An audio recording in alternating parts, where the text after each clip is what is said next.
In the world of residential real estate, there are a lot of new concepts that you may learn as a buyer or as a seller.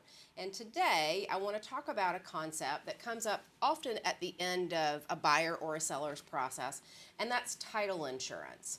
So with me today is Deirdre Brown. She's the president of Lexicon Title. I am Sherri Green with Coldwell Banker Realty. So we're going to talk about title insurance so that you as a seller can understand what the buyer may be purchasing as part of their transaction. And you as a buyer can understand what it is to have title insurance, whether it's through a lender policy or an owner policy. I'm Sherri Green with Coldwell Banker. Welcome to my YouTube channel that guides home sellers and home buyers in Washington, D.C. and Northern Virginia. Thank you for joining me today, Deirdre. Thank you for having me. Happy to have this discussion with you. Yeah, it's an important topic, I think. And, you know, oftentimes in my buyer consultations, we talk about a lot of things from what is the perfect house for you to where do you want to live, when do you need to move, do you have pets, and things like that. And we try to talk about the concept of what closing costs are. But oftentimes the excitement of buying a house, really, we giggle, right? That's the best part. Right. So title insurance and closing costs often don't come up at the beginning. Is that what you see as well? Yes. So most buyers don't even know what title insurance is. They know they need to get homeowners insurance. Sure. But they're not aware they also need to purchase a lender's title insurance policy, and it's highly recommended they also purchase an owner's title insurance policy. You bring up a good point. Recently, I've had some buyers who are confusing homeowners insurance with title insurance, and if they're buying a condo, they're even confusing that with the insurance that the condo association has. So maybe we should start from the very beginning, which is, what is title insurance, and how does that differ from homeowners insurance or a condo policy that a building would have? So the condo policy that the building has, the master policy, covers the entire building, and that's something that the homeowners association for that condominium building has purchased on behalf of the and you're paying condo through that owners. With your fees, Right, through your HOA fees. Okay. Your homeowner's insurance, whether you're getting that from one of the insurance companies, maybe the insurance company you use to insure your car or something of that nature, that covers if there's a incident at the property, a tree falls through your roof, some flooding, things like that. That's what the homeowner's insurance fire, covers. your contents, your jewelry, your clothes. That kind of thing. Okay, that makes sense. Title insurance, totally different. So title insurance covers if there is a title defect Now, or what a is claim that? against title. Okay. That can be something like forgery, fraud, an unrecorded lien in the land record. So we'll do a title search, but it might not have been recorded, things of that nature. If you get a lender's policy, which is required if you have a loan, it will cover the lender up to the amount of your mortgage on the day of the claim.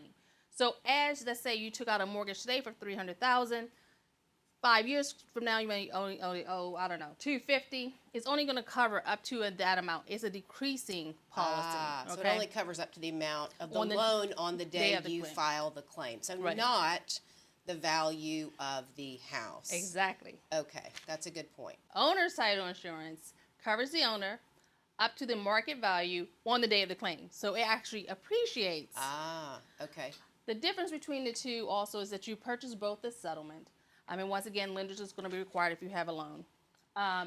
Lenders will have to be what we call reissued if you get a refinance. So if you go to refinance 5 years from now, you're going to reissue the lenders for the new lender.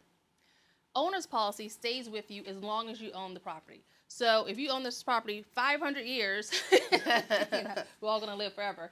The owner's policy stays in place. It's a one-time fee. So unlike homeowners insurance, which you do pay annually, or some people even break it up to pay monthly, you pay your title insurance as an owner once, unless you refi the house and then you have to reissue that to cover the new lender. Right. The lender's policy, not your policy. Your policy still stays in place. Okay, that's a good point. You sort of briefly touched on this, but I think it would be helpful to go through what types of things a title insurance policy could cover, because I've heard some horror stories. My clients have been fortunate enough not to suffer any of those, but I know you've probably seen a lot of issues come up with title years down the road after someone has already purchased, moved in, unpacked, loving their new life, and 5 years later something happens. Why don't you give us an example that you've seen? So some of the examples have to do with some unrecorded liens or liens from the Okay. previous owner. So And a lien is like a debt. Is that a good way to Right. think of it? So Right. work was done on the property, that work was not paid for, and therefore the person who did the work puts what's called a lien on the property. Is that a good Correct. explanation? Okay. Correct. And it stays with the property, not the property owner. So if the sellers, if there was a lien with your previous seller, it's still attached to your property. That's where people are getting it confused, right? Okay. So it attaches to the property, not an individual. It's not a judgment lien like if someone sued you in civil court. These are liens placed in land records against your property.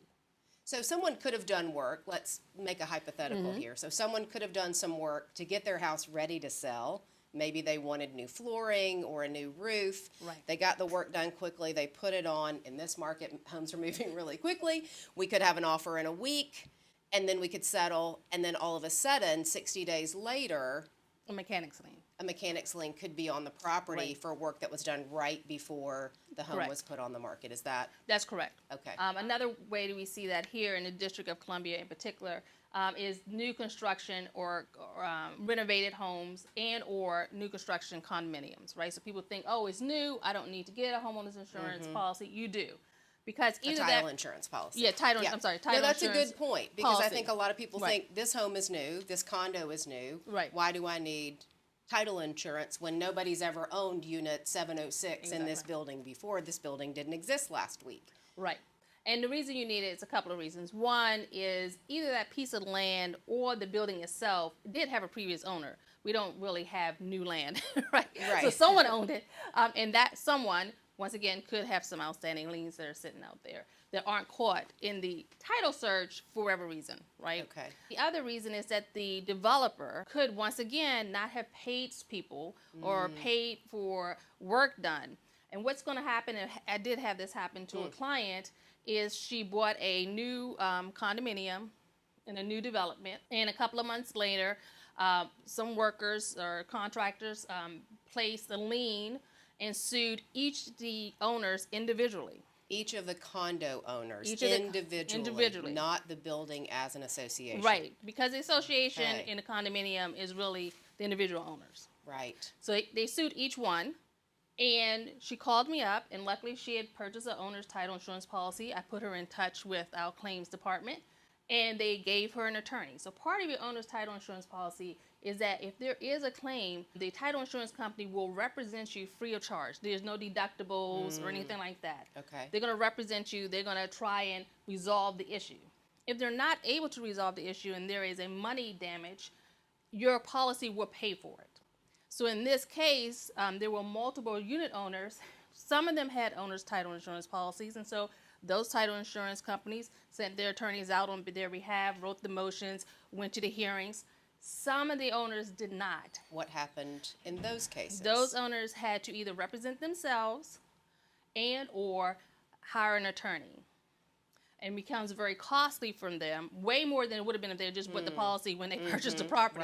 Right. And so now they're fighting for their not to have a lien placed against their particular unit in court. Could there also be a situation where someone inherited the property and a will didn't get filed or probated correctly, and can someone who owned the property, let's say in the 1950s, who passed it on to a relative, could that relative show up and Yes. lay claim to the land, let's say? Yes, you always run a risk that there are heirs out there. You also run a risk that sometimes spouses will buy and sell property without their spouse. And technically, in certain states, the spouse has a right to that property. Even if they're not on the deed. Even if their name's not on the deed. Because, you know, folks don't always tell us the full truth. Right. So there's all these little things that can happen. Taxes are another one. So we do reach out to the Office of Tax and Revenue whenever we're transferring property, but there has been occasions where a tax bill or adjustment, this is what they call an adjustment, is made after settlement. Now there's a tax.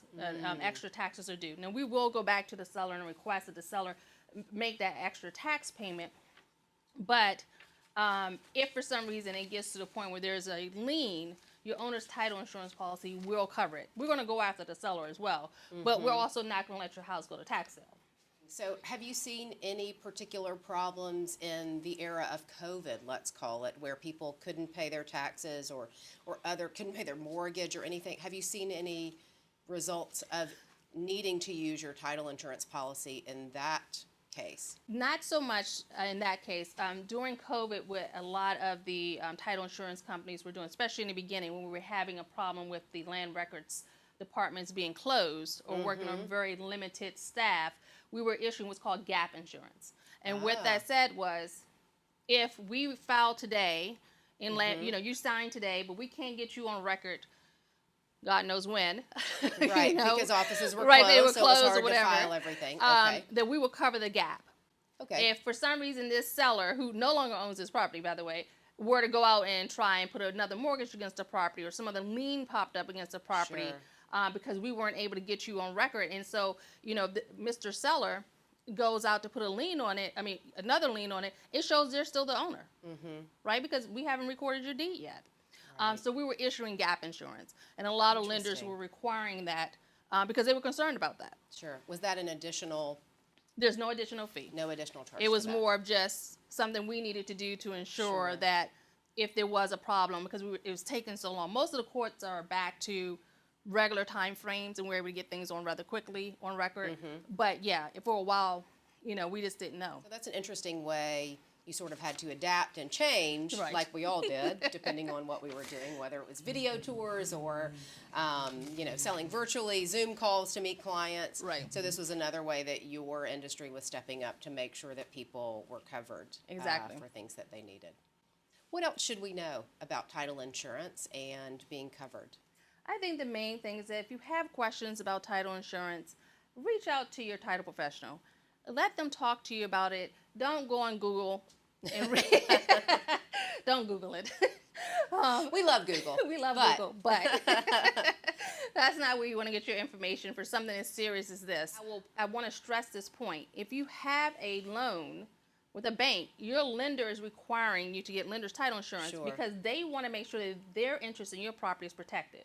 That's their a lot. interest. Right, And their that's a interest. good thing to emphasize. Right. That's their interest in the property, not right. necessarily Your yours interest. as the owner. Right. Okay. And so if they're so worried about something happening, a title claim, because it happens more often than people think, then you should also be concerned about it as well. And you need to protect your interest in the property as well by issuing an owner's title policy.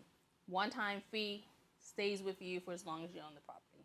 And it does stay with the property. It's not a personal insurance policy, and I think that's good to know as well. Right.